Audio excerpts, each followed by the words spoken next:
주님, 이 시간에 말씀을 통하여서 우리 인생의 열매를 맺게 해 주시옵소서. 예수 그리스도 이름으로 기도합니다. 아멘. 레위기 26장 1절을 제가 먼저 읽겠습니다. 너희는 자기를 위하여 우상을 만들지 말지니 조각한 것이나 주상을 세우지 말며 너희 땅에 조각한 석상을 세우고 그에게 경배하지 말라. 나는 너희의 하나님 여호와임이니라.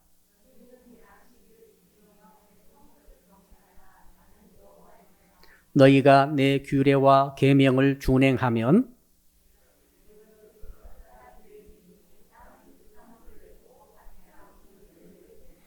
너희의 타작은 포도 딸 때까지 미치며 너희의 포도 따는 것은 파종할 때까지 미치리니 너희가 음식을 배불리 먹고 너희의 땅에 안전하게 거주하리라.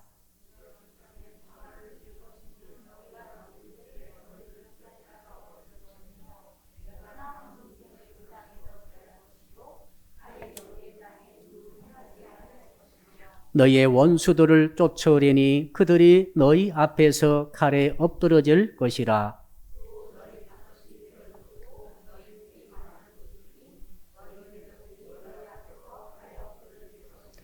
내가 너희를 돌보아 너희를 번성하게 하고 너희를 창대하게 할 것이며 내가 너희와 함께한 내 언약을 이행하리라.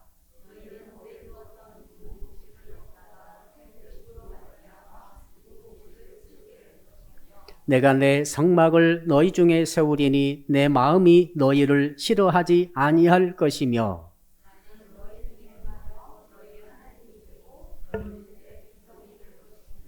아멘. 오늘 말씀의 제목 같이 따라하겠습니다. 바람을 잡는 신앙을 가집시다. 오늘이 9월 30일이죠. 그 무덥고 습하고 뜨겁던 바람이 어느 사이에 지나가 버리고 없습니다. 그리고 이제 제법 선선하고 제법 이제는 시원한 바람이 아침 저녁 중심으로 불어오고 있습니다. 여름에는 여름바람이 불면은 여름인 것이고 가을바람 불면은 가을이 온 것이죠. 겨울바람 불면은 겨울이 오고 봄바람이 불면은 봄이 오겠습니다. 이 바람이 불게 되면은 분위기가 싹 바뀝니다. 그렇죠? 산에도 지금 이제 설악산에 단풍이 시작됐다고 합니다. 벌써 20% 이상이 단풍이 물들었다고 합니다. 그러니까 산천의 모양이 쫙 바뀝니다. 신기하죠? 바람이 불게 되면 가을바람이 불게 되니까 전부 온 천하가 산천이 가을색으로 울긋불긋하게 쫙 바뀝니다.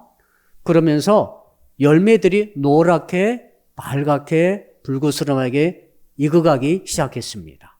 그리고 알곡들이 곡식들이 이제 알곡이 들어차가지고 고개를 무겁게 숙이면서 추수를 기다리고 있습니다.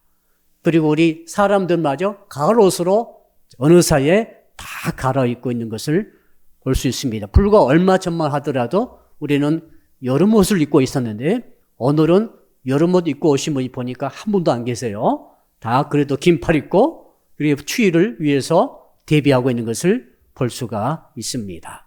저는 오늘 주목하고 싶은 것은 어떻게 바람을 잡는가입니다. 왜 그런가 하면은 하나님께서 이렇게 우리가 가을바람이 불어오게 하려면은 하나님께서 그렇게 바람을 불어줘야 된다라고 말씀하고 있기 때문입니다. 저는 오늘 말씀을 읽으면서 그런 생각이 들었습니다. 우리 인생도 좀 가을바람이 불어왔으면 좋겠다. 왜요? 열매 때문에 그렇습니다. 열매가 맺혀지려면은 열매 맺는 바람이 불어와야 되는 것이죠. 자, 가을이 됐는데 봄바람이 불어오면 안 되겠죠. 가을이 됐는데 여름바람이 불어오면 안 되겠죠. 가을이 됐는데 갑자기 겨울바람이 불어닥치면 열매를 맺지 못합니다. 가을에는 가을바람이 불어와야 열매가 주렁주렁 맺히게 된 줄로 믿습니다. 그래서 여러분, 우리가 바람을 잡을 수만 있다고 한다면은 이 열매 맺는 바람이 따로 있습니다. 가을바람을 붙잡아가지고 그 가을바람이 내 인생에 좀 불어왔으면 좋겠다 하는 것이죠. 한번 따라 합시다. 가을바람을 붙잡읍시다. 자, 그런데 문제는 바람은 아무리 잡아도 잡히지 않는다는 사실이죠. 물도 아무리 잡아도 잡히지가 않습니다. 바람도 마찬가지입니다. 바람을 잡을 수 있는 분은 오직 한 분이시죠. 여러분, 우리 한번 3절, 4절을 한번 같이 읽어볼까요? 자, 우선 4절만 같이 읽어봅시다. 4절 시작. 내가 너희에게 철 따라 비를 주리니 땅은 그 산물을 내고 밭의 나무는 열매를 맺으리라. 내가 너희에게 철 따라 비를 내고, 이 철 따라 때라 시즌에 따라서 하나님께서 비를 보내시는데, 비가 온다는 것은 바람이 오는 걸 말해요.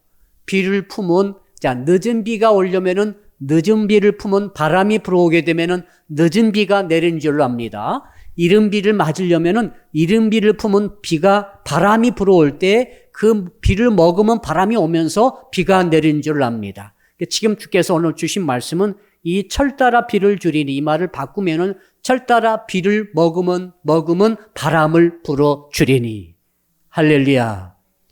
가을 바람을 우리가 맞이해야만이 열매가 맺혀지는데, 그러려면 하나님께서 철 따라 비를 먹으면 가을 바람, 열매를 맺게 만드는 가을 바람을 우리 인생에 불어주신다고 하면은 우리 인생도 열매가 울긋부득하게, 빨갛게, 노랗게, 알곡드러차게 맺혀지게 되는 줄로 믿습니다. 오늘 주제가 그거예요. 어떻게 하면은 하나님께서 나라고 하는 인생에게 열매 맺을 수 있는 가을 바람을 불어주실 수가 있는 것인가? 이 의문을 가지고 오늘 본문을 통해서 은혜를 받고자 합니다. 한번 따라 합시다. 하나님만이 열매의 바람을 불어주실 수 있습니다. 자, 그래서 사람은 열매 맺는 바람을 스스로 붙잡을 수가 없어서 불어오게 할 수가 없어요. 이것이 굉장히 중요합니다. 내가 아무리 열매를 맺으려고 해도 사실은 그 바람을 내가 조종하지 못합니다. 바람이 불어올 때 열매가 맺어지는 거예요. 근데 그 바람은 내 힘으로 못한다는 거예요. 이걸 빨리 깨달아야 돼요. 그래서 하나님만이 내게 가을 바람을 불어줄 수가 있는데, 그럼 하나님은 누구에게, 어떤 인생에게 열매 맺는 가을 바람을 불어주시는가? 이것을 오늘 본문을 통해서 하나님께서 우리에게 제시해주고 있다는 사실이죠. 자, 그래서 오늘 쭉 보게 되니까 제가 다 한번 읽어봤어요. 읽어보니까 전체 내용의 논리는 너무 간단합니다. 하나님께서 말씀해 주시면은 그 말씀을 순종하면은 축복이 있고 열매가 있고 하나님께서 열매 맺는 바람을 불어 주신다는 것이죠. 순종하면, 반대로 불순종하게 되면은 열매 맺는 바람을 잡아서 불어 주시 아니하심으로 그 인생이 열매가 없게 되므로 그 인생은 저주와 형벌 가운데 놓이게 된다. 구약 전체가 이 논리입니다. 성경 전체가 이 논리예요. 하나님의 말씀에 순종할 때 하나님께서 열매 맺는 바람 주셔가지고 열매를 풍성하게 맺게 하실 것이지만, 하나님께서 주신 명령에 불순종하고 듣지 아니할 때에 하나님께서 열매 맺는 바람을 닫아버리심으로 바람을 주지 않게 되므로 그 인생, 그 나라, 그 공동체는 열매 맺지 못하게 되므로 형벌 가운데 놓이게 되리라. 이것이 전체 구약의 사상이요, 전체 요약이 되겠습니다. 자, 그래서 이 말씀은 너무 단순하죠. 마치 선과 악처럼 아주 단순합니다. 흑백 논리처럼 되어 있어요. 전체를 아무리 읽어봐도 다른 게 아닙니다. 순종하면은 축복이요, 불순종하면은 형벌입니다. 한번 따라할까요? 순종하면은 축복이요, 불순종하면은 형벌입니다. 자, 레이기가 오늘 레이기죠. 창출 레이기. 레이기 앞에 출애굽기에 똑같은 내용이 나와 있어요. 출애굽기에 시내산에서 하나님 백성과 하나님께서 계약을 맺으십니다. 이게 시내산 계약이에요. 꼭 기억해 두세요. 시내산 계약이 뭡니까? 그때 십계명 받았지 않습니까? 그때 율법을 다 받았죠. 그 전체 요약이 뭐예요? 내가 하는 말을 순종하라는 거예요. 순종하게 되면, 조건이죠. 순종하게 되면은 내가 너에게 복을 주되 천대까지 복을 주리라. 이런 말씀까지 하셨어요. 근데 그 뒤에 또 무슨 말이 나오죠? 만약 너희들이 내 말에 순종하지 아니하면, 또 조건이죠. 순종하지 아니하면 내가 내 형벌을 내리되 3세대까지 그 저주가 흘러내려가리라라고 출애굽기에 말씀하시죠. 그 출애굽기의 말씀을 받아가지고 레위기 26장 1절과 2절이 율법 전체의 신해상 계약을 요약하고 있어요. 그리고 출애굽기가 지나고 레위기가 지나고 그다음에 이제 민수기 지나서 신명기에서 이제 마지막 요약한데 신명기도 똑같은 말이에요. 신명기 우리 잘 아는 축복의 장 28장 보게 되면은 계속해서 뭡니까? 축복 복이 있으리라, 복 받으라, 복이 있다, 복이 있다, 복이 있다, 복이 있다 하다가 절반 한 3분의 1 지난 다음 때 3분의 2 분량은 전부 저주가 있다, 저주가 있다, 저주가 있다, 저주가 있다, 저주로 끝나버립니다. 신해산 계약이 중심돼 가지고 출애굽기부터 레위기까지 신명기까지 모세오경 전체가 사실은 이 율법의 흑백 논리처럼 순종은 축복이고 불순종은 형벌이라고 못을 받고 있는 것이고 오늘 레위기는 이것을 요약하고 있는 것이고 이 요약해 가지고 이것을 순종할 때 너희들이 말씀을 순종할 때 내가 너희에게 복을 주리라 1절부터 13절까지 쫙 복의 내용을 말씀하고 있습니다. 그리고 오늘 또 후반부 가면은 저주받는 내용, 형벌받는 내용을 또 쭉 말씀하고 있습니다. 오늘 저는 이 말씀을 통해서 가장 중요한 말씀이 4절로 딱 잡고 나서 생각하는 것이죠. 하나님께서 철 따라 비를 품은 열매 맺게 하는 가을바람을 불어주시는데 누구에게요? 바로 말씀을 듣고 순종하는 자에게 이런 복을 주리라고 약속하셨다는 사실을 다시 한번 우리가 기억해 보는 거예요.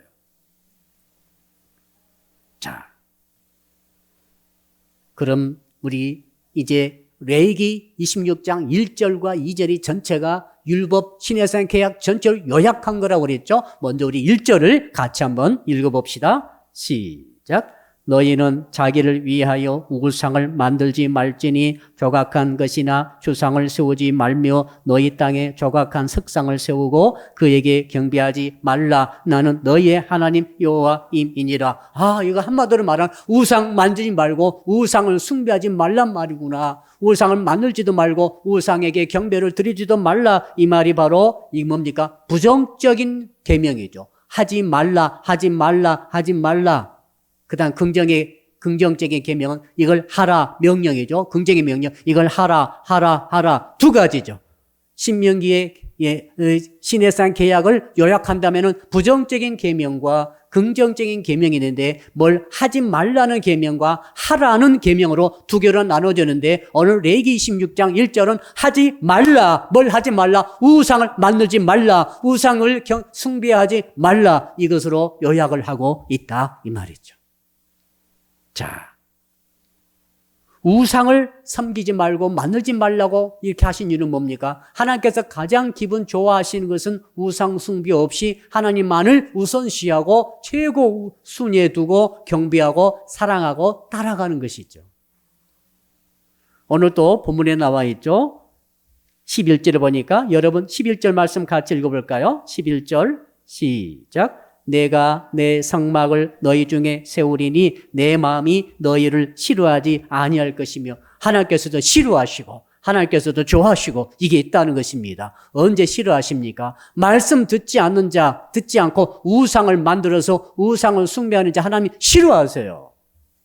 하나님 싫어하시면은 열매 맺는 가을바람을 붙잡아가지고 하나님께서 불어주실 리가 없단 말이죠. 하나님을 너무 고차원적으로 생각하다 보니까 하나님의 뜻을 우리가 불분명하게 생각할 수 있어요. 그렇지 않아요? 하나님께서도 좋아하시는 것이 확실하고 싫어하는 것이 확실합니다. 싫어하는 것은 뭡니까? 우상 숭배자예요. 하나님보다 더 사랑하고 하나님보다 더 귀히 여기는 것들 그런 생각을 갖고 있고 그런 태도로 살아가는 사람들을 하나님이 매우 싫어하시고 3, 4대까지 저주의 형벌이 흘러내려가리라고 말씀을 출애굽기 20장에 말씀하고 있지 않습니까? 그러나 그 말씀을 순종하는 자에게는 하나님께서 복을 주신다고 오늘 말씀을 쫙 하고 있습니다. 그럼 2절을 통해서 이제 긍정적인 명령의 말씀을 한번 또 볼까요? 2절, 26장 2절입니다. 읽어봅시다. 시작. 너희는 내 안식일을 지키며 내 성소를 경외하라. 나는 여호와이니라. 처음에는 1절에는 하지 말라. 우상을 만들지 말라. 우상을 숭배하지 말라. 하지 말라는 계명으로 못을 박아 놓으시더니 이제는 하라. 안식을 지키라. 성소를 어떻게요? 하나님의 성소를 경외하라. 이렇게 하라는 명령으로 십계명을 두 가지로 요약을 하고 있다. 이렇게 보여집니다. 자, 이렇게 너희들이 내 규례와 내 계명을 제대로 지키고 준행하면 이제 조건이죠. 3절 읽어보세요. 3절 시작. 너희가 내 규례와 계명을 준행하면 십계명이 시내산 계명은 조건부 계명이에요. 한번 따라할까요? 시내산 계명은 조건부 계명입니다.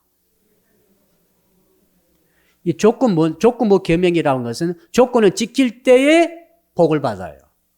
조건을 못 지키면은 벌 받아요. 그거예요. 시내산 계명이 그거예요. 그래서 시내산 계명 중심으로 출애굽부터 모세오경이 싹 내려가면서 이스라엘 역사 전체를 시내산 계명이 흘러가고 있는 것이죠. 그래서 이 시내산 계명을 이해를 하셔야 돼요. 시내산 계명은 어떤 계명입니까? 시내산 계명은 이것은 바로 부정적인 계명과 긍정적인 계명으로 이걸 두 개로 나뉘는데 이건 조건부 계명이구나. 그래서 3절에 복을 주시려고 확인하는 거예요. 너희들이 내 규례와 계명을 준행하면 준행 안 해버렸어요. 자, 예수 믿는 성도들이 준행을 안 해버렸어요. 안식을 지키지 않습니다. 죄 성소를 경외하지 않습니다. 더 나아가 우상 숭배인 것을 많이 갖고 있습니다. 우상 숭배 행위를 합니다. 그 마음과 생각이 우상으로 가득 차 있습니다. 자, 이렇게 준행하지 아니하면 이제 4절부터 13절까지 주시는 모든 복이 없는 거예요. 없을 뿐만 아니라 그냥 제로 상태가 아닙니다. 없을 뿐만 아니라 반대로 오는 거예요. 이제 이게 참 무서운 거예요. 그러니까 조건이라는 것은 이걸 내가 안 지키면은 복만 없는 게 아니라 저주가 형벌이 따라오는 거예요. 조건이 무서운 거잖아요. 자, 여러분이 집을 살려고 계약했다가 계약을 어깁시다. 내가 어겼다 합시다. 어기면 어떻게 됩니까? 계약금만 때린 게 아니라 벌금까지 물 수도 있어요. 어쨌든 계약금에 2배를 물더라고요. 자, 그러니까 왜 그렇습니까? 이게 전부 성경에서 나온 거잖아요. 시내산 계약에서. 우리 성도님들이 이 말씀을 어기는 것에 대해서 굉장히 신경 써야 돼요. 예. 내게 내 인생에 열매 맺혀지는 바람이 불어오느냐 불어오지 못하느냐가 어떻게 결정됩니까? 야, 너희들이 내 계명을 긍정의 계명과 부정의 계명, 하지 말라는 계명과 하라는 계명 너 순종했어? 순종했느냐? 준행했느냐? 라고 주께서 먼저 확인하신 다음에 순종했으면 이제 복을 3가지로 복을 오늘 약속하고 계시죠. 엄청난 복이죠. 3가지를 약속을 탁탁 하시는 거죠. 그 다음에 이걸 어기면은 순종하지 않으면은 3가지 또 반대로 3가지 형벌이 와버려요. 그러니까 시내산 계명 우리가 읽고 묵상할 때는 이 구조를 잘 가지고 보셔야 됩니다. 왜 이스라엘 백성이 그렇게 벌을 받는 거예요? 왜 그렇게 포로로 잡혀가는 거예요? 왜 그렇게 전염병으로 막 망하는 거예요? 하나님의 백성이라고 하셨지 않습니까? 10가지의 재앙을 통해서 이렇게 어렵게 구원하시고, 이렇게 광야까지 다 나가게 하시고, 이제 가나안까지 다 들어가게 하시고, 땅을 다 정복하게 하시고, 땅 다 분배하게 하시고, 그러면서도 왜 이렇게까지 형벌을 받고, 핍박을 받고, 엄청난 저주 가운데 놓여 있는 일들이 이스라엘 역사에서 다 일어나는가? 왜요? 시내산 계약 때문에 그래요. 예, 시내산 계약 때문에. 그래서 하나님을 우리가 믿는데 하나님 백성이잖아요. 왜 하나님 백성이 이런 일을 당해야 됩니까? 라고 우리가 물어야 되거든요. 그럴 때 주께서 말씀하시는 게 있잖아요. 3절을 물으시는 거죠. 야, 네가 내 계명을 준행하고 지켰느냐? 라고 물으시는 거죠. 그럼 안 지켰습니다. 잘 못 지켰습니다. 그럴 때 그러면 주께서 지금 말씀하고 있잖아. 너에게 이러한 3가지 복이 왔다가 이게 취소되고 제로가 아니라 반대급부로 이런 3가지 저주가 온다는 거죠. 형벌이 왔다는 거예요. 그러니까 정말 이 시내산 계약 속에 우리가 들어가 보면은 너무너무 우리는 정말로 어려워요. 예, 어렵습니다. 자, 일단 그러면은 지켰다 합시다. 예, 지키며 준행하면 그랬죠. 3절 보십시오. 준행하면 어떤 복이 있습니까? 4절 다시 읽어봅시다. 주제 규절입니다. 4절 시작. 내가 너희에게 철따라 비를 주리니 땅은 그 산물을 내고 밭의 나무는 열매를 맺으리라. 첫 번째 복이 뭡니까? 한번 따라 할까요? 물질적인 번영이 옵니다. 예.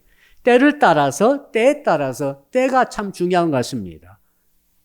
내가 돈이 필요해요. 그러면 때에 따라 돈을 주신다는 거죠. 내가 때에 따라서 결혼을 할 필요가, 우리 청년들 결혼을 할 필요가 있으면 때에 따라 결혼할 수 있는 상대가 나타나게 하시고 결혼할 수 있도록 만들어 주신다는 거죠. 그렇죠? 자녀가 필요합니다. 하나님께 때에 따라 자녀를 주신다는 거죠. 명예가 필요합니다. 때에 따라 명예를 주신다는 것이죠. 어디로 가야 되겠습니다. 때에 따라 갈 수 있도록 여건을 만들어 주시는 것이죠. 그전은 생각도 못 했는데.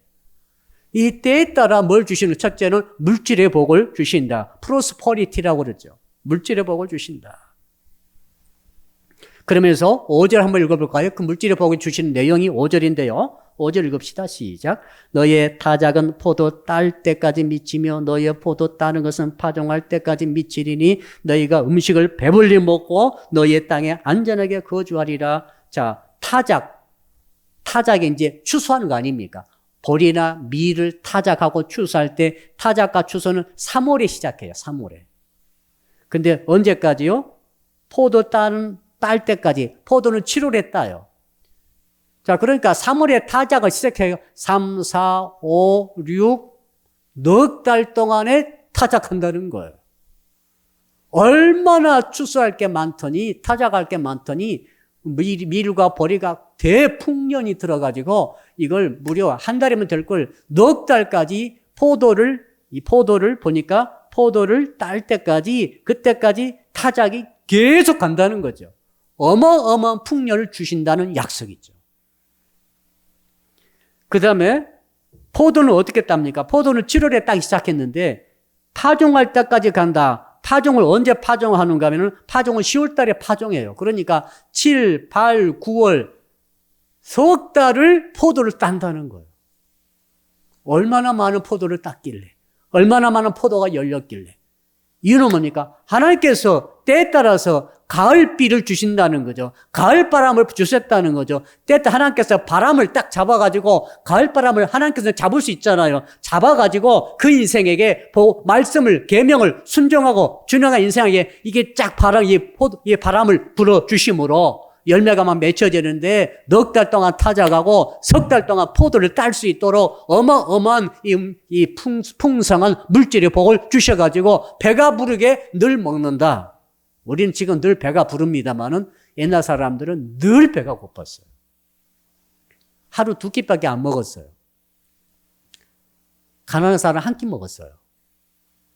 부자도 2끼 먹었어요. 그러니까 우리는 지금 3끼 먹잖아요. 양심 있으시면 이제 2끼로 줄이세요. 그런데 배가 부르게 먹는다는 것이 진짜 큰 복으로 생각되는 거죠. 그때는.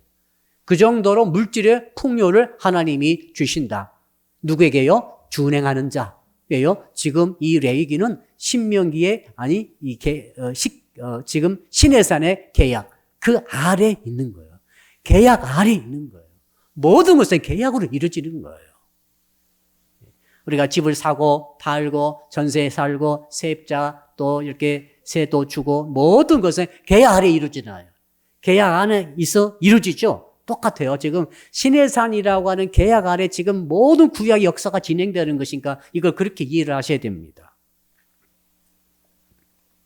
자, 그래서 결국 어떻게 됩니까? 9절 10절 보니까 있지는 않겠습니다만은 뭐 어떤 두 가지 단어가 나오죠. 너희들이 번성하고 창대하리라. 옆 사람 인사합시다. 당신의 인생이 번성하고 창대하기를 축복합니다. 아멘. 번성과 창대가 일어나기를 축복합니다. 이게 뭡니까?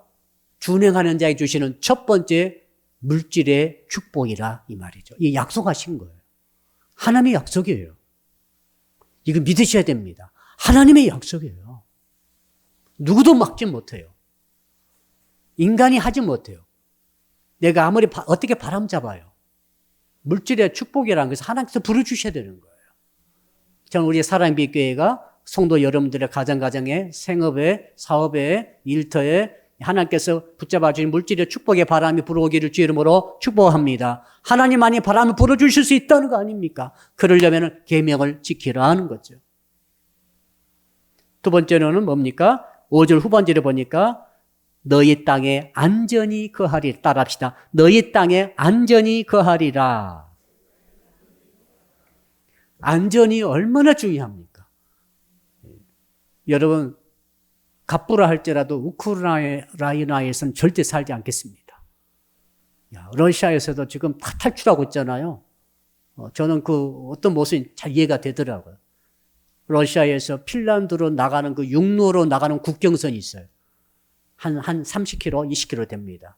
그건 주변에 아무것도 없고 그냥 길만 쭉 있어요. 그리고 국경 이제 컨트롤 하거든. 거기서 이제 여권 조사해서 그냥 찍으면 나가고 못 찍으면 못 나가는 거예요.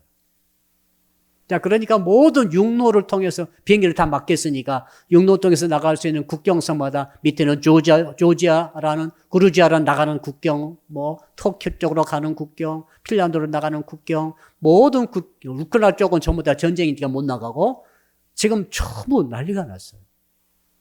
아무리 부자면 뭐합니까? 배가 부른데 불안해. 불안할 때 먹지 마세요. 체합니다. 아무리 돈이 많아도 불안해. 언제 죽을 줄 몰라. 언제 도둑이 올 줄 몰라. 언제 무슨 병고가 생길지 몰라. 언제 누가 칼 들고 덜매줄지 몰라. 이러면 어떻게 잠을 자겠어요? 잠 한숨 못 자고 돈은 많은데 배는 부르는데 이게 무슨 꼴입니까? 주께서 그러니까 우리에게 물질을 주신다는 것은 물질만 되면 안 돼요. 안정과 평화도 주셔야 돼요. 옆 사람 축복합시다. 당신에게 평화가 있기를 축복합니다. 제발 좀 평안했으면 좋겠어요. 잠 좀 제대로 잤으면 좋겠어요. 정말 제대로 밥 먹은 게 소화 좀 잘 됐으면 좋겠어요. 정말 현대 사회에 너무 스트레스가 많아가지고 먹은 게 제대로 소화가 안 돼.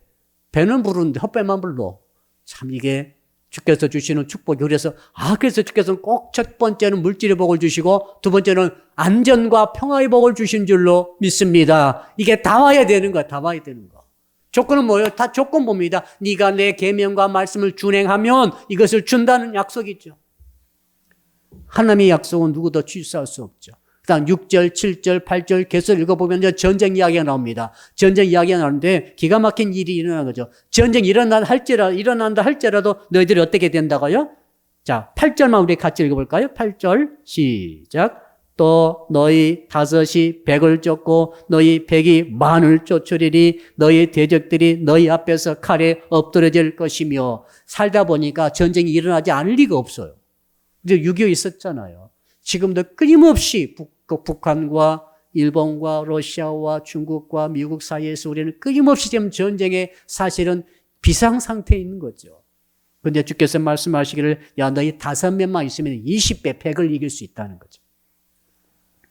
그러면 만약 이것이 적용된다면 우리 남한은 북도 이기고 중국도 이기고 중국군이 우리보다 20배 셀 리가 없어요. 러시아가 아무리 나라가 크다 할지라도 우리의 20배 무력을 당할 수는 없어. 우리 대한민국 육군은 6이라고 그러더라. 대한민국 국방력이 6이라 하더라고요. 근데 20배 더 세진다 생각해 보시면 우리를 당할 나라는 없는 거예요. 아멘. 대한민국을 당할 나라는 없는 거예요. 이 말씀이 적용된다면 또 몇 명입니까? 100이 만을 쫓으니 이건 100배네요. 100배야. 100이 만을 쫓아버리니까. 전 세상, 온 세상에서, 지구상에서 대한민국의 국군 군사력보다 100배 더 센 군사력은 존재하지 않습니다. 미국이 아무리 세다 할지라도 100배까지는 안 될 것 같아요.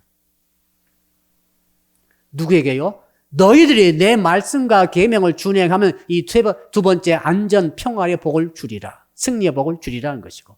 세 번째가 있죠. 11절인데요. 여러분 11절 한번 읽어볼까요? 11절 시작. 내가 내 상막을 너희 중에 세우리니 내 마음이 너희를 싫어하지 아니할 것이 뭡니까? 세 번째 복은 영적인 축복이죠. 하나님이 임재하시는 복이죠. 하나님이 함께 하신다는 것이죠. 하나님은 우리를 싫어하지 않고 좋아하신다는 거죠. 내가 괜히 너를 좋아해. 그래서 하나님께서 함께 하신다는 것이죠. 여러분, 하나님께서 함께 하시는 것은 최고의 복이죠. 임마누엘의 복이죠. 이상하게 저 집안은 하나님 함께 하시는 것 같아. 이상하게 저 사람은 하나님 함께 하시는 것 같아. 제가 옛날 그걸 어릴 때 느꼈어요. 교회 열심히 다니는 친구, 그 집안의 아들은 좀 다른 것 같이 보였어요. 왜 저희는 뭐가 좀 다를까? 나중에 보니까, 지금 예수 믿고 나서 보니까, 그 아버지가 기도하고, 그 어머니가 기도하고, 그 아버지 집사님이 교회당에서 그 예배당에 가가지고 밤새 기도하니고 온 동네까지 다 들려가지고, 우리들은 참 미쳤다, 또 미쳐가지고 또 저렇게 소리 지르고 있구나. 지금 생각하니까 더 방언했던 것 같아요. 그러니까 한 30대에 우리 약간 김조설 장모님 닮은 그런 집사님이신 것 같아. 근데 밤마다 올라가서 기도하시니까, 시골 교회에 대한 기도하니까, 교회가 아주 위에 있잖아요. 이게 한 500m 떨어져 있어도 다 들리는 거죠. 새벽에 막 주여주여 하고 보니까 들리는데, 그 집 아들이 우리 동창이었는데, 걔가 좀 다르게 생겼어. 느낌이 다른 거죠. 그래서 괜히 핍박을 한 거죠, 이제. 괜히 교회 열심히 핍박했잖아요. 교회에 다닌다고. 근데 알고 보니까 기도를 열심히 한 거였고, 오늘 이렇게 비춰보니까 하나님이 얼마나 기도하시는 게 좋아하시겠어요. 그래서 하나님이 임재하시는 거죠. 돈은 많아요. 많이 벌었어요. 그리고 늘 승리했어요. 평안해요. 그런데 하나님이 안 계셔. 근데 하나님이 안 계셔. 두 가지는 아무것도 아닌 거죠. 그래서 하나님께서 그래서 세 가지를 복을 주시는 거죠. 내 계명을 너희들이 지키면 신해산 계약의 의궤에서 내가 내게 복을 주되, 첫째는 엄청난 물질의 복을 주리라. 두 번째는 평화와 안전의 복을 주리라. 세 번째는 내가 너희와 함께하는 임마누엘의 복을 주리라. 세 가지 복을 약속하신 줄로 믿습니다. 오늘 이것을 우리가 지금 받아야 되는 거죠. 근데 우리가 읽진 않았는데, 이제 14절부터 시작해서 이제 마지막 절까지 쭉 가게 되면 어떤 이야기가 나오는가 하면은 이제 반대 이야기가 나와요. 너희들에게 물질의 복이 없으리라. 두 번째로 너희들에게 안전의 복이 전혀 없으리라. 셋째로 내가 너희와 함께 있지 아니하리라. 기가 막혀요. 기가 막혀. 여러분 29절 한번 읽어볼까요? 29절 한 절씩만 읽어봅시다. 29절 시작. 너희가 아들의 살을 먹을 것이요 딸의 살을 먹을 것이며. 에레미야 에가세 보게 되면은 특히 이 사마리아 성에서 있었던 일들이 나옵니다. 그때 예루살렘 성에서 갇혀있을 때, 포위되었을 때 일이 나옵니다. 실제로 자식들을 살을 뜯어 먹었다는 거죠.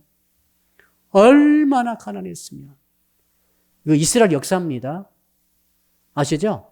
이거 전에도 이런 이야기가 이스라엘 역사라니까요. 실제로 자식을 뜯어 먹었다니까요. 하나님의 백성이. 왜요?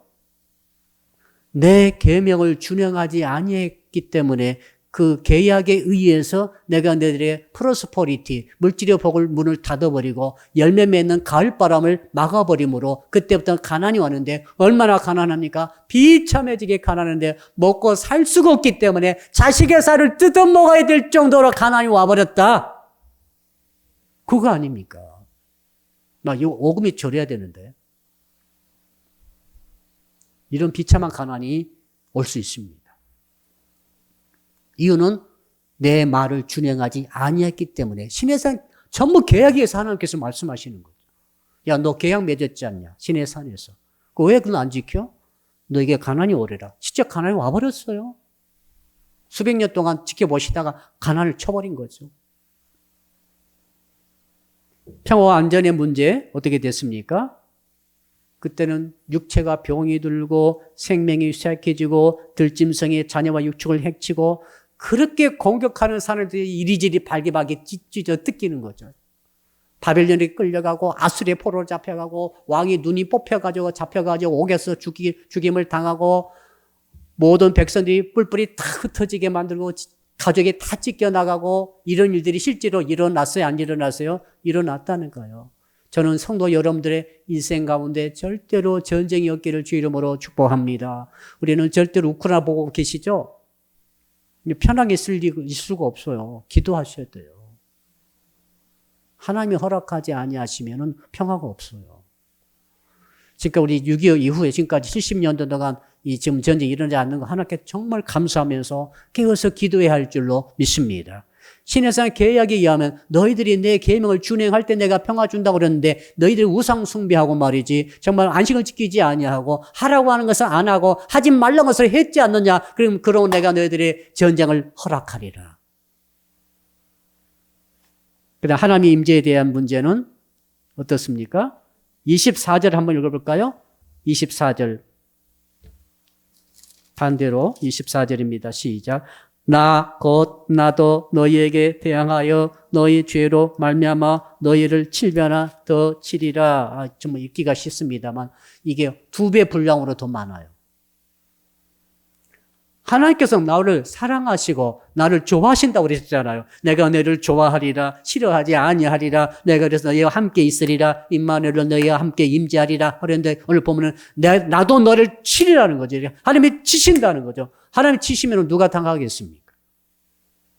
치시되 어떻게 그냥 치는 게 아니라 보니까 7배나 더 치리라. 어마어마하네요. 이유가 뭐예요? 이유는 명확해요. 4절 너희들이 내 계명을 준행하지 아니했기 때문에 내가 너희들의 가을비를 몰아오는 바람을 잡아서 불어넣지 아니하므로 너희들의 물질의 공핍함이 오고 두 번째로 전쟁이 늘 벌어지며 싸움이 벌어지고 세 번째로는 내가 너희들을 7배나 더 쳐버리겠다. 하나님이 쳐버리겠다. 자, 이제 중요한 순간입니다. 지금부터 이제 중요해요. 왜 그런가 하면은 이스라엘 백성들은 그래도 불순종했어요.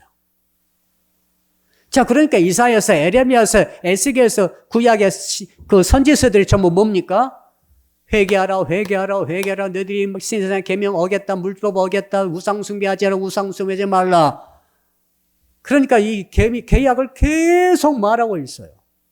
왜요? 계속 계약을 어겨.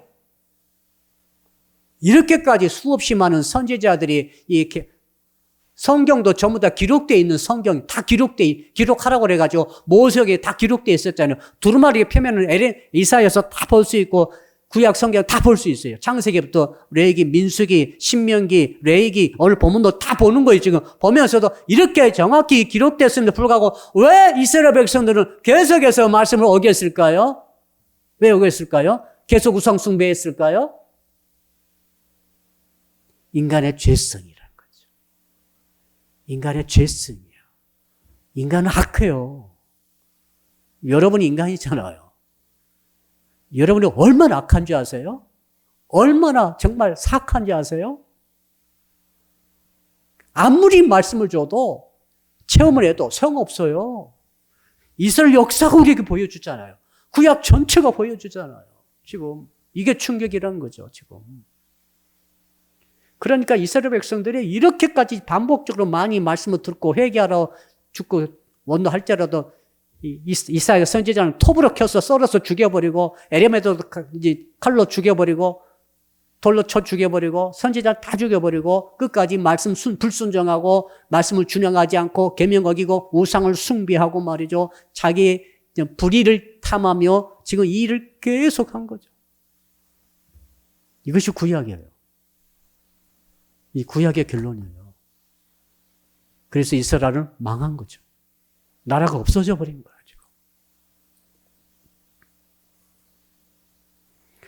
지금도 똑같아요. 그래서 하나님께서 예수님 보내셔가지고 예수께서 그 죄값을 다 짊어지시고 돌아가가 하심으로 십자가에서 돌아가시고 부활로 그 다음에 승천으로 승리를 완벽히 이루셔가지고 누구든지 예수를 주로 고백하게만 하면은 예수를 구주로 영접하게 되면은 예수를 주님으로 메시아로 그리스도로 믿기만 하면은 그 모든 죄값에서 벗어나며 더 나아가서 하나님의 자녀가 되는 권세를 주신 줄로 믿습니다. 이보다 더 쉽게 어떻게 구원을 얻습니까? 그렇죠?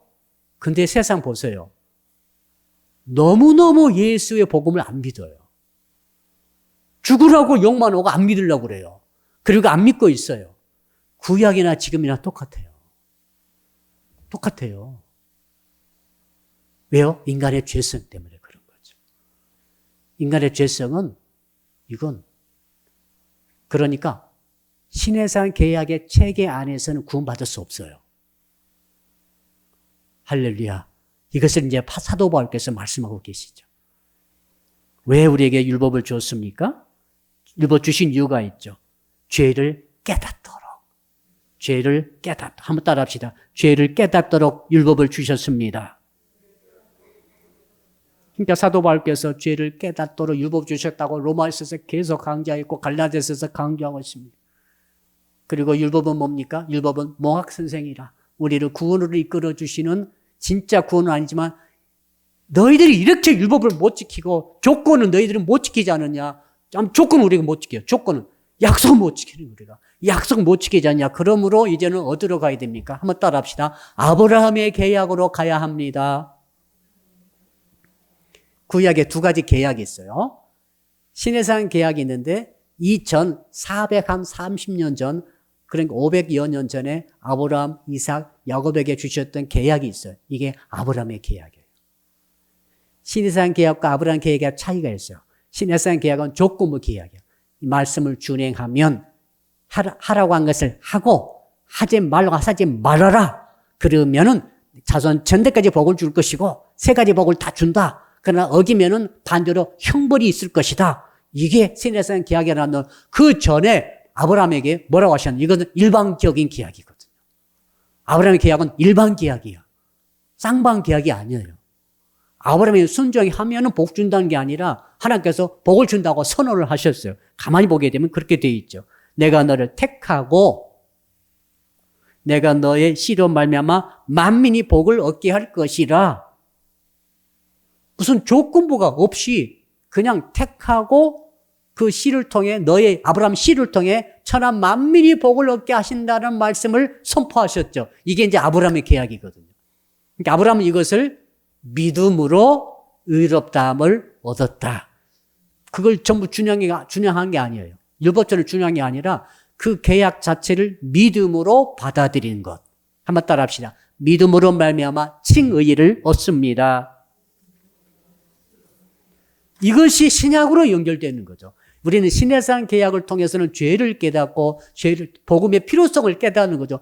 계약 조건부 계약으로는 안 되겠습니다, 주님. 어떤 인간 구약도 다 실패했는데 신약에 와서 율법주의자도 또 실패합니다. 안 됩니다. 요리 안 돼요. 여러분 계약 다 지키고 계세요? 안 되잖아요. 은혜로 가야지죠.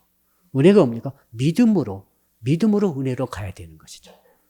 그렇다면 목사님, 오늘 본문의 말씀 레위기 26장 1절과 2절 지키라는 명령과 하지 말라는 명령을 지키는 것을 통해 얻는 이 복은 우리에게는 소용이 없습니까? 아닙니다. 사도 바울이 이미 정리해 주셨죠. 사도 바울께서 로마서 3장 31절에 뭐라고 말씀하셨는가 하면은 그러므로 우리가 믿음으로 말미암아 율법을 피하느뇨 그럴 수 없느니라 도리어 율법을 굳게 세우느니라. 그럼 따라합시다. 도리어 율법을 굳게 세우느니라. 자, 이미 우리는 구원은 받았어요. 이미 구원은 받아버렸어요.